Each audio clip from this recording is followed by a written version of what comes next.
Halo teman-teman semuanya, selamat datang kembali di channel ini. Jumpa lagi dengan saya Vicky Himpong. Bagaimana kabar kalian semuanya? Aku berharap dan selalu terus mendoakan semoga teman-teman semua di rumah bersama keluarga yang dicintai selalu diberikan kesehatan oleh Tuhan Yang Maha Kuasa. Amin.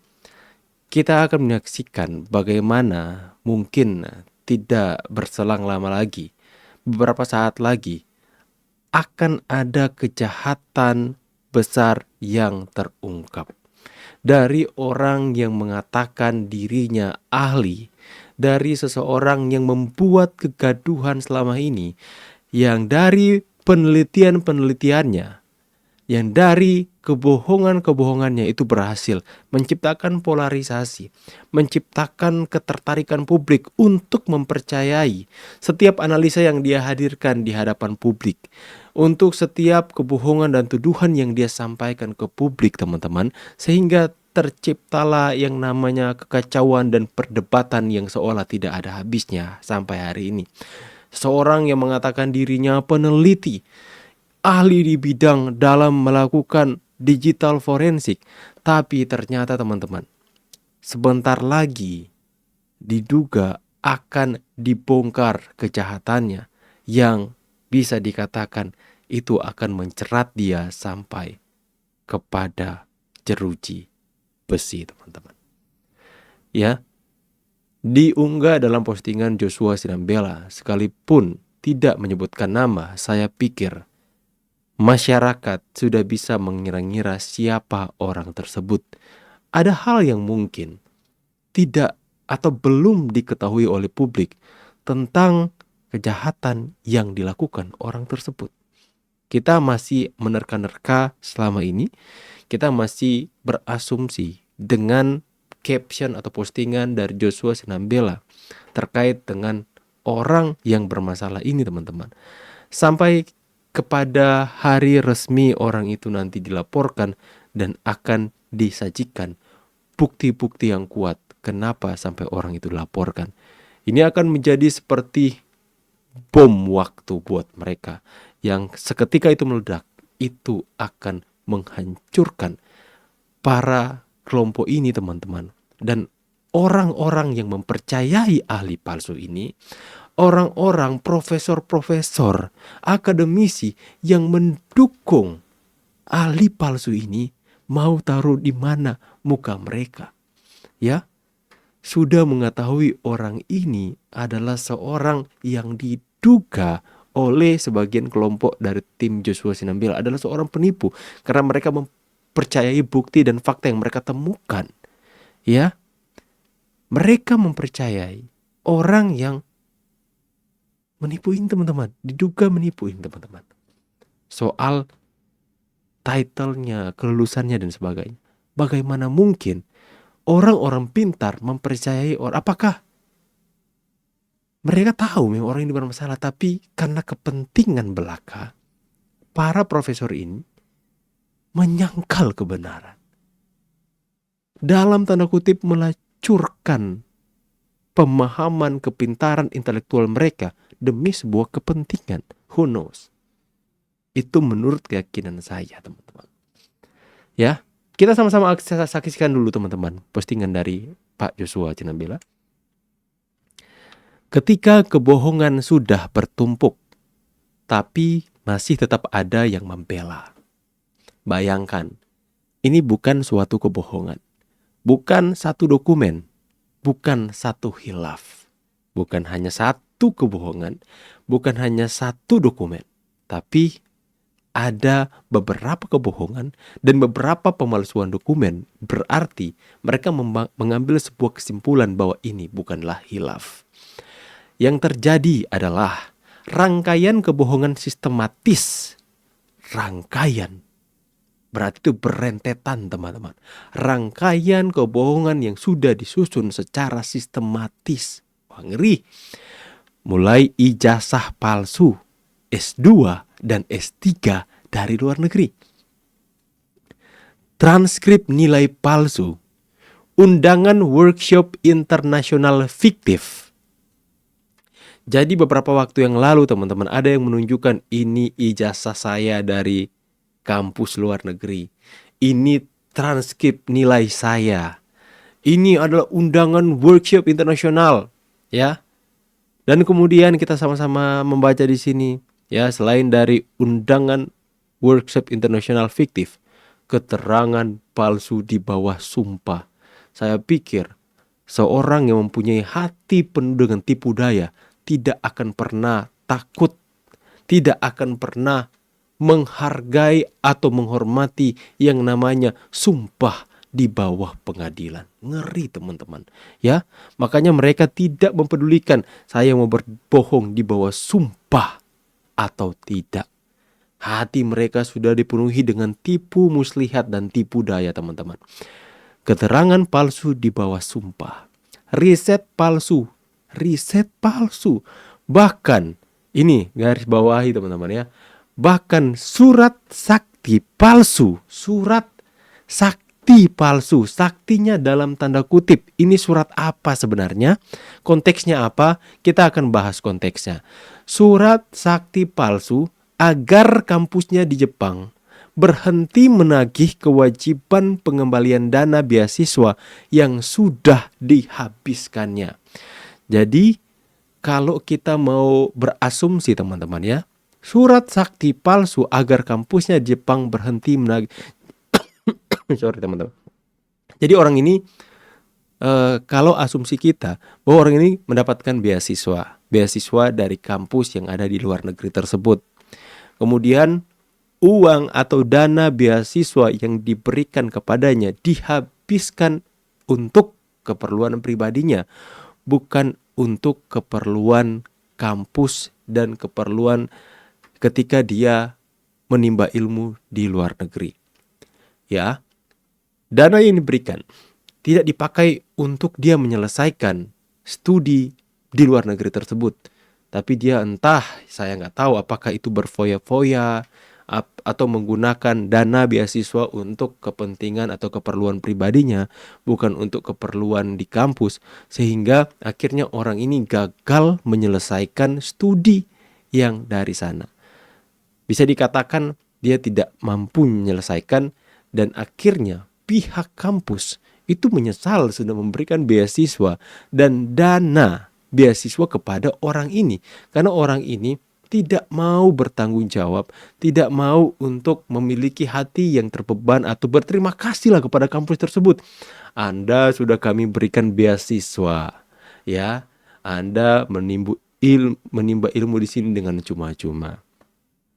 Bukan menghargai dana beasiswa yang sudah kami berikan, tapi Anda mungkin bermasalah dan tidak menyelesaikan studi di sini, ya. Akhirnya dia tidak selesai, entah itu DO atau entah itu dia tidak melanjutkan masa perkuliahan di sana, lantas dia mungkin pulang. Lantas kemudian dari pihak kampus menagih kewajiban dia untuk kau kembalikan dana beasiswa yang sudah Anda habiskan. Ya, pihak kampus menagih, mungkin setiap bulan ditagih lah. Mungkin ya kalau kamu nggak bisa kembalikan secara utuh, cicil lah kemari. Dia cicil atau mungkin selalu diganggu atau dihantui dari pihak kampus untuk, Bapak, kembalikan uang beasiswa yang sudah Anda habiskan.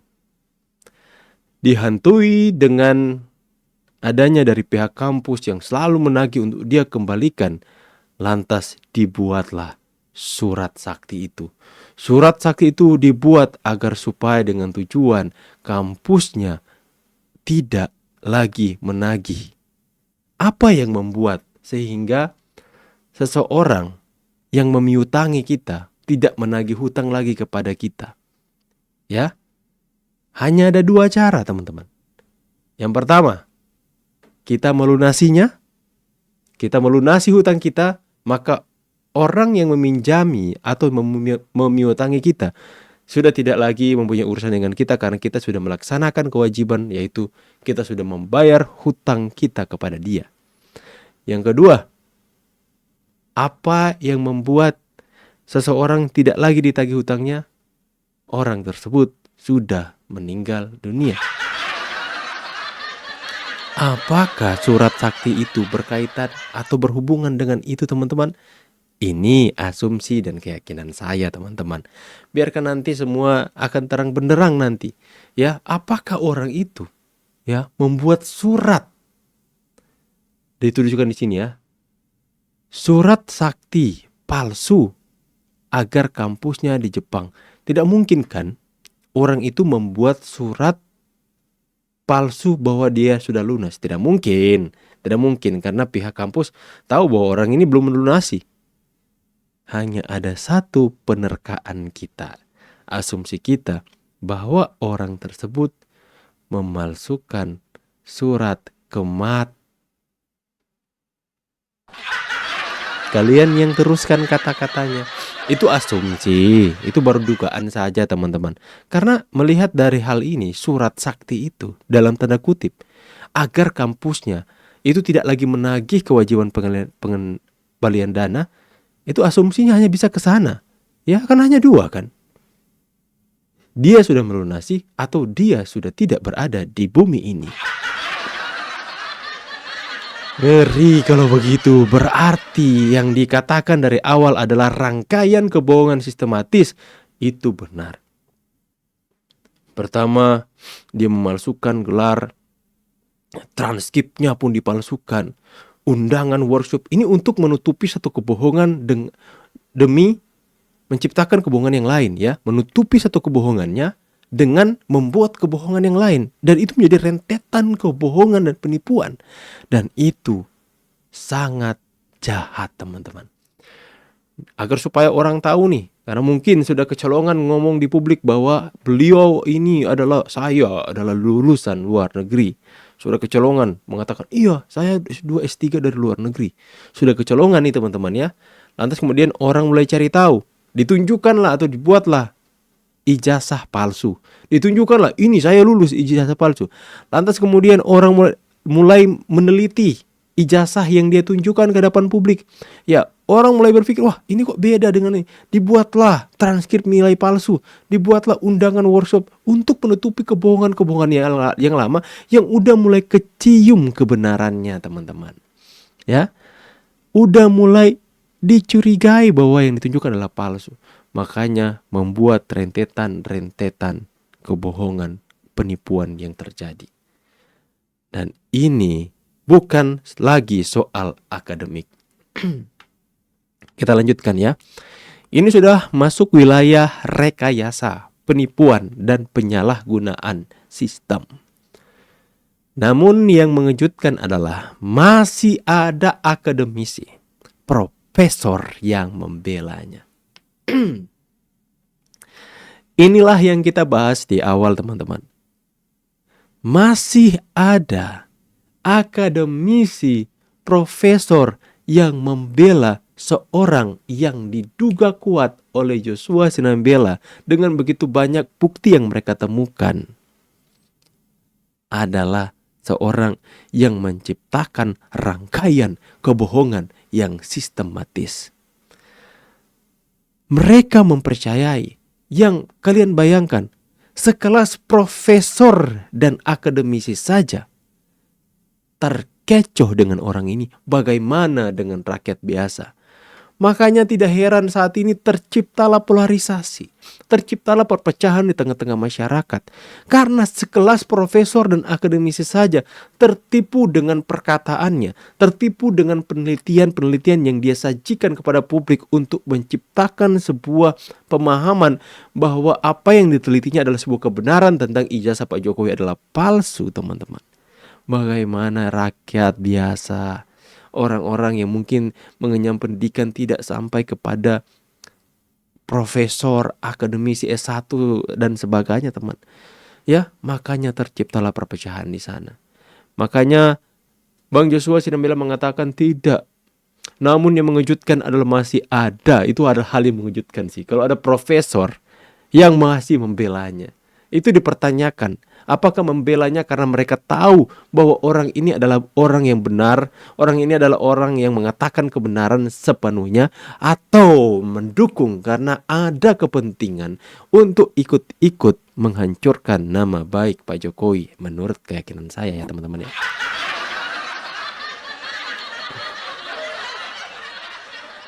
Pertanyaannya bukan lagi apakah itu salah. Ya, pertanyaannya bukan lagi apakah itu salah, karena jawabannya sudah terang benderang. Pertanyaan yang lebih jujur adalah mengapa kebohongan yang begitu lengkap masih dianggap layak dibela? Itu yang menjadi pertanyaan kita semua. Ya, sudah terungkap di kalangan para akademisi. Sudah ditelusuri kebenaran dan fakta yang ada. Hanya saja ini belum diproses, teman-teman. Tapi yang menjadi pertanyaan, kenapa kebohongan yang begitu lengkap masih dianggap layak dibela?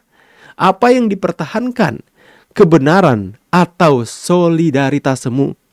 Atau kebencian yang sudah mengakar? Kebencian kepada siapa? Membela kebohongan bukan sikap ilmiah dalam dunia akademik. Nah, ini kita belajar dari Bang Joshua ya. Satu data palsu saja cukup membatalkan riset. Kalian lihat, data palsu saja, satu data palsu itu bisa untuk membatalkan seluruh riset yang sudah dilakukan. Satu kutipan fiktif cukup menjatuhkan reputasi. Satu kebohongan terbukti cukup untuk penarikan publikasi, teman-teman. Wah. Lalu bagaimana mungkin kebohongan berlapis justru dibungkus dengan narasi empati, framing, dan pembenaran? Ini bukan lagi pembelaan ilmiah. Ini normalisasi pelanggaran. Yang lebih berbahaya dari pelaku adalah para pembenar pelaku bisa ditindak hukum. Sekali lagi ya, yang lebih berbahaya dari pelaku adalah para pembenar pelaku bisa ditindak hukum. Dokumen palsu bisa diuji, sumpah palsu bisa diproses. Pembenaran dari pelaku ini katanya bisa ditindak hukum. Dokumen palsu bisa diuji, sumpah palsu bisa diproses. Tapi pembenar kebohongan menciptakan dampak jangka panjang, merusak standar etik akademik, menyesatkan publik, memberi sinyal bahwa integritas bisa dinegosiasikan. Dinegosiasikan. Hari ini membela kebohongan orang lain, besok kita akan kesulitan menuntut kejujuran siapapun. Empati tidak boleh membunuh akal sehat. Memahami masalah pribadi bukan berarti melegalkan kebohongan. Simpatik pada manusia tidak sama dengan membenarkan kejahatan. Simpatik, ini kutipan bagus ini teman-teman. Simpatik kepada manusia tidak sama dengan membenarkan kejahatan. Orang itu sudah kita tahu ini melakukan kejahatan, tapi kita terus bela, kita terus dukung narasinya hanya kenapa? Simpatik. Simpatik kepada kejahatan adalah sebuah kekeliruan dan sebuah kesalahan fatal, teman-teman. Akademisi seharusnya berdiri di sisi verifikasi, fakta, dan tanggung jawab. Bukan di sisi narasi yang nyaman tapi palsu. Ketika ijazah palsu, dokumen palsu, sumpah palsu, bahkan surat sakti palsu masih dibela, maka yang sedang sekarat bukan satu orang, melainkan integritas akademik itu sendiri. Saya memahami keresahan dari Bang Joshua Sinambela dan beberapa akademisi yang miris akan keadaan dan kejadian yang terjadi hari ini, di mana terjadi perpecahan di antara para akademisi, para profesor, dan melihat bahwa ada profesor dan akademisi membela, masih berada di barisan orang yang sudah ditemukan begitu banyak bukti memalsukan ijazah dan dokumen-dokumen akademisinya untuk menunjukkan dia adalah orang yang akademisi sejati, peneliti yang sejati, teman-teman. Tapi sebenarnya ketika ditemukan begitu banyak bukti dan data, ternyata diduga orang itu adalah penipu yang menciptakan kebohongan yang beruntun, yang menciptakan rangkaian kebohongan yang sistematis. Tapi menjadi pertanyaan, menjadi keresahan kepada Bang Joshua Sinambela dan para akademisi lainnya. Kenapa profesor dan akademisi masih membela dan mempercayai orang yang diduga kuat melakukan penipuan tersebut? Makanya di akhir dia mengatakan, yang sekarat bukan cuma satu orang, Tapi sekarat adalah integritas akademik itu sendiri. Yang menurut pandangan bahwa akademisi itu seharusnya berdiri di sisi verifikasi fakta dan tanggung jawab, bukan di sisi narasi yang nyaman tapi palsu, teman-teman. Ya, makanya ada ilustrasi gambar yang mungkin ini diciptakan pakai AI. Sudah begitu banyak bukti dokumen palsu yang ditemukan dalam sebuah gambar ini, teman-teman. Ya, semoga kejahatan orang itu akan segera diungkap di hadapan publik. Ini menjadi ruang diskusi publik kita, teman-teman.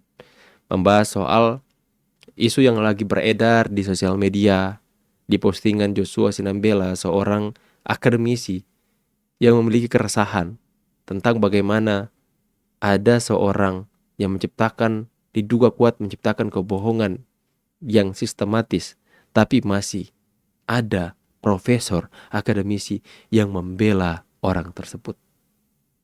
Jadi pertanyaan, apakah mereka membela karena mereka yakini bahwa orang itu menyampaikan kebenaran, atau mereka sudah tahu bahwa orang ini diduga kuat, bukti sudah di tangan bahwa orang ini penipu, tapi mereka masih terus membela karena ada kepentingan? Who knows? Inilah yang kita lihat terjadi. Makanya bukan hanya satu orang yang sekarat, tapi integritas akademik itu sendiri. Saya pamit dulu, see you on the next video, and God bless.